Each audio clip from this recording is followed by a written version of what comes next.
everybody, welcome back to Bobby Builds It. Today's project, we're going to build a cart to help contain all this scrap wood we have over here. We've got a piece of 48 inch by 32 and 1/8 inch plywood. First step we're going to do is cut out some 2x4s to be the base.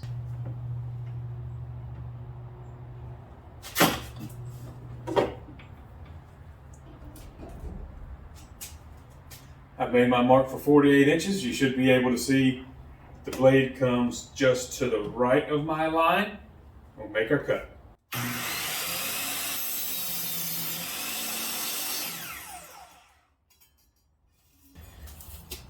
I did make one small calculating error. I had 8-foot 2x4s, 48 inch piece of plywood. I didn't take into account the saw kerf. So now I've got a little bit of a gap there. This project does not have to be that precise, but if you were doing something that really needs it, don't forget about the saw kerf. Now to cut the inside pieces, they're going to be 25 and 1/16 of an inch. Again, if this was something that I needed to be really precise, I would set up a stop block to make sure my cuts were the same.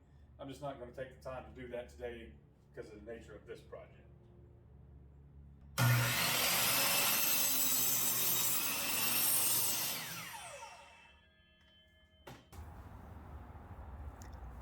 And I wanted to do a dry fit before I put in my pocket holes, and we're looking pretty good here.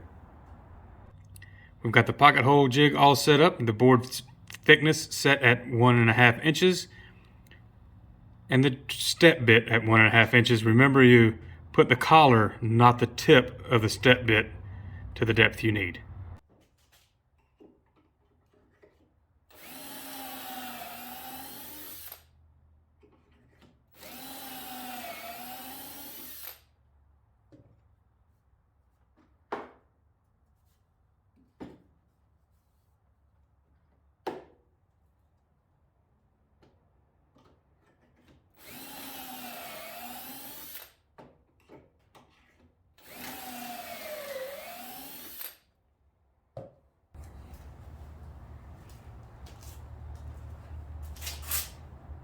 In an attempt to keep everything as square as possible, considering what we're working with, I went ahead and clamped these two boards down, and we'll put the screws in and just repeat the process all the way around.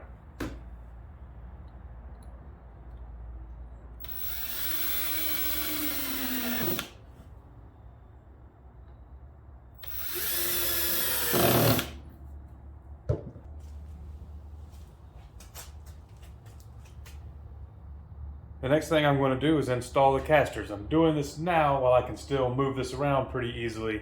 I've got the kind that'll lock, so hopefully that'll work out once I have to have this on the floor and start working. Really hope I don't have to take them back off. So what I'm going to do is take the speed square here, set it flush to the inside and on this board. I'm going to take the caster and put it in 1/4 inch. Just going to make a mark to line it back up with later and mark out where the holes for the screws are.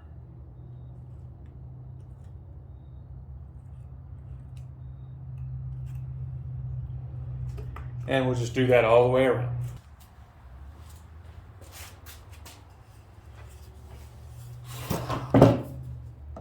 And here we are, all framed up with the casters on. Next, attach this. If this is going to be longer or hold a whole lot of weight, you might want to add one more brace in the middle, either this way or this way. Now we get to play on the floor for a little bit. I'm going to go ahead and use my number 8 countersink bit and attach the bottom.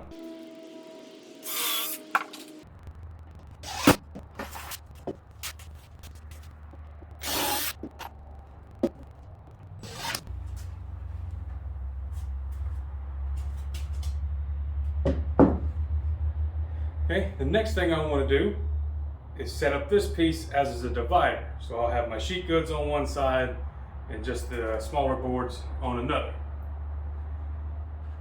Any research I did getting ideas for this cart, everybody put a dado to help hold this up. I don't have the equipment to do that, So I'm just going to cut a couple of pieces of 2x4 to make braces for it. To help get the vertical dividers square, I set up this guide here. So what I'm going to do is attach my supports on the right and left of this guide. Then I'll put the divider in.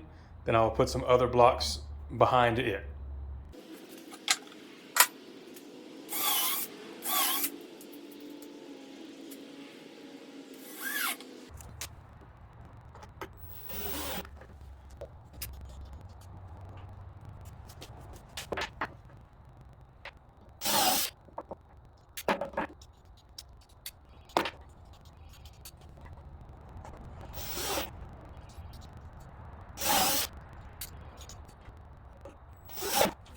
Now we're ready to attach the divider.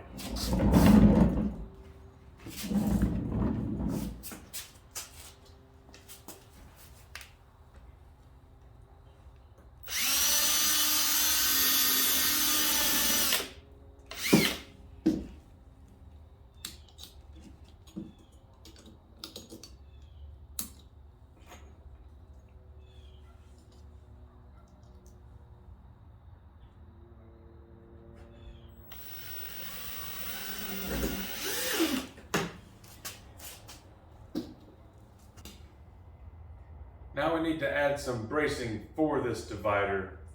You're going to have to remember geometry or use your favorite internet search engine to figure this out. So just, if you don't know how to do it, search for the equation to the sides of a right triangle, because we know this is 90. You put in this measurement and this measurement, and it will return what you need. They're going to vary depending on how big your base and your divider are. I ended up needing a 65-degree angle up here. My miter saw cannot do that. I don't have a table saw to do it with. I also learned that I am pretty terrible at following a straight line with my circular saw. So here's what we came up with.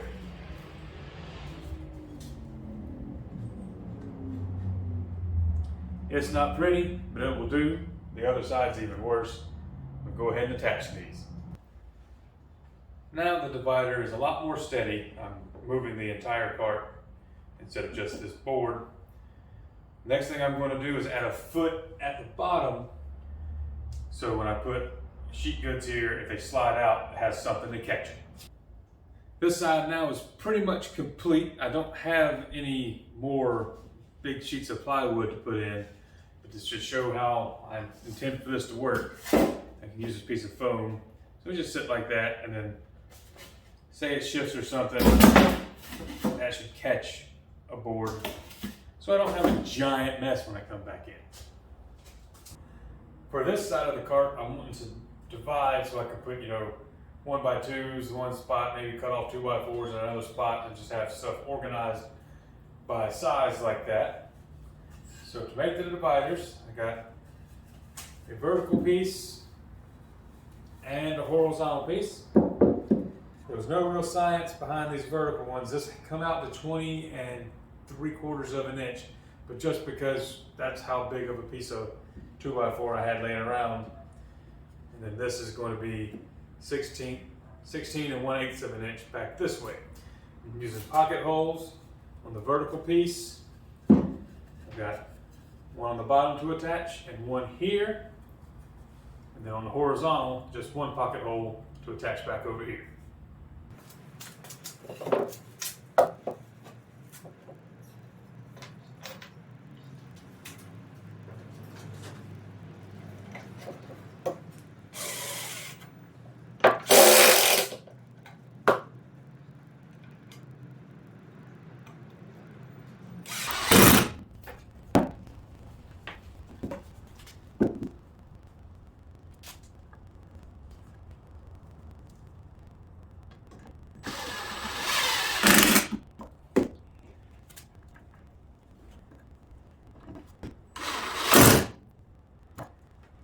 Oops, thought I had enough wood for 5. I only had 4. We'll figure out something to do with that corner over there. The last step is going to be to put a foot on the front like I did on the other side. And here we are. I got the wood I had left laying around put up on here. Now, if I were going to build this from the ground up, buy all the wood, I would design it where I had a gap here that I could also put some shelves on. But I really just wanted to show that you could make something like this with just wood you had laying around. I did buy a couple of 2x4s, but other than that, it was just stuff I had and I didn't know what I was going to do with it, and not being on a cart, it was causing it to get damaged, so I solved that problem.